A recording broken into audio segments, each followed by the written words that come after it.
This just in. Breaking news. Our top stories tonight. Phil Ivey announces he's coming back to the world of poker. Welcome home, Jerome. Also in the news, Donnie Stern announces he's leaving the world of poker. I wonder why.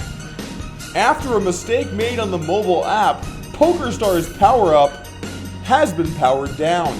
Also tonight, Matusow runs his mouth and receives some strong backlash.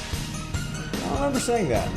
And finally tonight, all US states with legal online poker have agreed to share player pools. Great. New Jersey. All of this and more tonight on Poker News. Let's kick the day off by talking about this comment from Matusow that really got the poker Twitter streets moving. It all kicked off with this tweet from Matusow. As sick as the Harvey Weinstein story is, everyone in the USA pretty much knew you had to do sexual favors to make it in Hollywood. Hashtag hypocrites.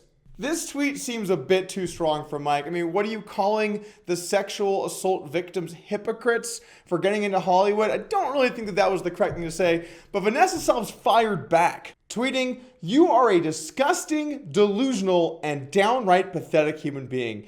Every tweet you make is somehow worse than the last." The two went back and forth a bit from there, but Joe Hashem couldn't quite resist a shot at a good joke, tweeting, "Vanessa, I think you should consider opening up more and letting us all know how you really feel." I will say I'm a little disappointed about where the conversation went with some of the other people responding. This turned into kind of a political issue for some people. This isn't political. Sexual harassment is bad. Do we really have to argue about everything? Can we just agree on some things from time to time? Anyway, let's move on to some real stories here today. And let's talk about our top story. Phil Ivey is coming back to the world of poker. Now, a video recently surfaced where Ivey did talk about what he's been up to lately, and it's not really too much of a surprise. Yeah, well, they have games in Macau, so I stay in Hong Kong and then I go over to Macau to play. That's why, and I also play in Manila sometimes.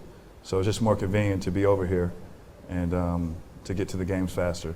I just had some personal family issues, and I just didn't really want to be a part of the media at the moment. The guy's right. The media just never seems to lay off some people.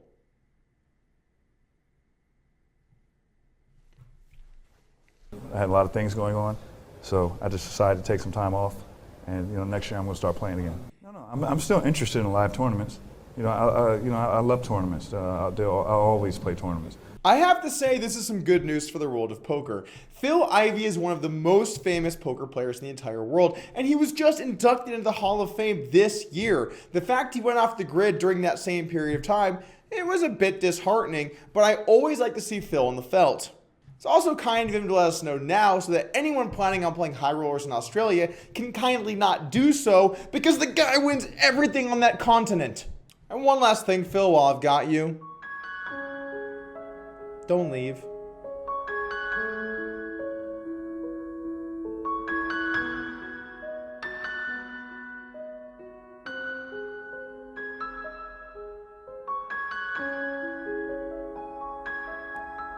The circle of life continues onward with our next story. Donnie Stern has officially announced that he's leaving poker. He tweeted out saying, "Farewell, poker world. It has been a wild and crazy ride, and I will miss it.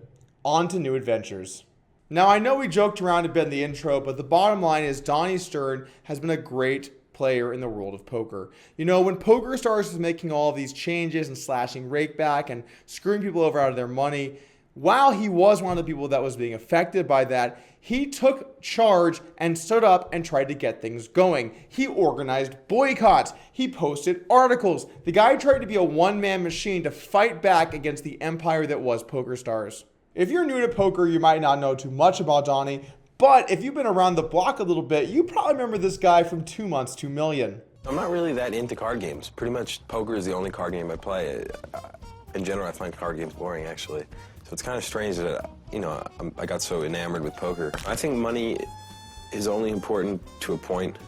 It allows me to live a lifestyle that I'd like to lead and allows me freedom, basically. Donnie was playing high stakes a long time ago, and since his time on that show, he moved down and began doing a lot more rakeback grinding. I know he went for Supernova at least 1 or 2 times. I'm not sure in the exact number, if someone could let me know. But the bottom line is the guy played a lot of volume and continued to be part of the poker world. he did move over to the game type of heads-up pot limit Omaha and took it to the streets, battling many players at the highest stakes in the world. Even I actually played against him a little bit before I dipped out of the heads-up PLO world, and he was taking on all comers. He's probably most well known recently for his constant battles with the player Barry Sweets. He actually lost a lot of money to Barry Sweets, and Jacob Dalla took to Twitter to let Donnie know, tweeting, "It's been a sweet ride, man.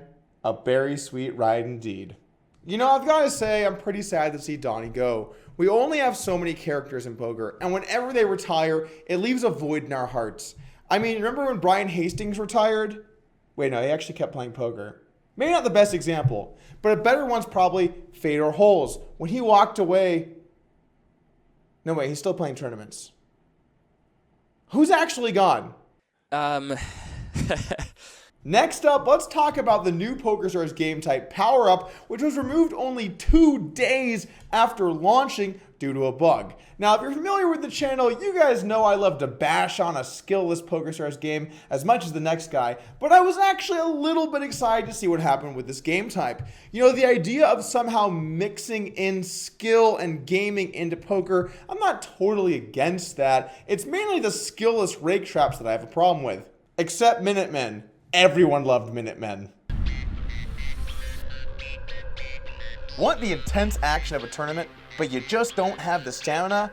Well, there's a new game in town, and I bet you'll only last a minute. You're gonna win a fortune playing this. Ronaldo guarantees it. Results may not actually be guaranteed. After removing the game type, PokerStars overlord Lee Jones took to the streets to let us know exactly what had happened. Earlier today, we were alerted to a bug which, in some situations, caused our mobile lobby to show no games other than PokerStars PowerUp when using the search and filter functions. All other games were directly accessible at all times. Pretty funny bug if you ask me. So you roll out this new game type, and guess what? No other games anymore. We're all gonna play PowerUp, and you're gonna like it. Look, it's probably gonna suck, all right? Not gonna lie. They haven't rolled out any good games since No Limit Hold'em, but frankly, I feel like we have a right to at least get to see the game, play around a little bit, you know? I have a right to make fun of these things, and if you don't put that game back out, I can't make fun of it at all. And moving them to Zoom Poker! It's 7 times the rake. Oh boy! Let's wrap things up today by talking about actually some pretty good news. Now, if you guys aren't familiar with how America works, there are only a few states that have legal licensed online poker: Nevada, New Jersey, and Delaware. Well, these 3 states have agreed to come together and share liquidity, meaning if you play in any of the 3 states, you can actually play with players in other states. While this is not exactly the coalition of the mighty, you know, there are many bigger states in America, like a lot of them, it still really says something. What's to happen to the state of poker in America if a very large state jumps in there? A state like New York, a state like Florida, a state like California. One of these states could absolutely change the landscape of poker in America. Now, I forget exactly where I saw the stat, but I saw something around 30% of total online poker volume came from the state of California. Well, if somehow they could partner with this pool, we would actually have some pretty legit America poker back. Not fully back, it would still be 30-35% of all of the play from before, but reasonably back. There are many people out there that want to tell you, poker's coming back. It's coming back, guys, any day now. And look, they don't know that. No one knows that. And in a lot of states, there are actually companies lobbying against online poker, like PokerStars, who went into California and lobbied against online poker because they will not be able to operate in California. That's right. PokerStars, an online poker site, is trying to block online poker in California because they will have a 5-year timeout from being in the market. So they don't want their competitors to get in there and offer online poker. There are many states at play, okay, and they all have their own different interesting situation going on. So it could be a while before we see real American online poker. But is it that far off in the future? It's starting to look a little bit better. I don't know if it's going to be next year or 5 years from now or 20 years from now. Please not 20 years from now. But the point is, things do seem to be going in that direction. All we can do is try and help the cause. If you want to do your part to help get poker back to America, I'd strongly recommend heading over to Twitter and following the Poker Players Alliance. These guys have been fighting the good fight for a long time, and they'll let you know what you can do where you're at to try and help poker come back. That's going to do it here from me. I want to thank everybody for stopping by, and as always, remember to hit that subscribe button. I'll see you again soon.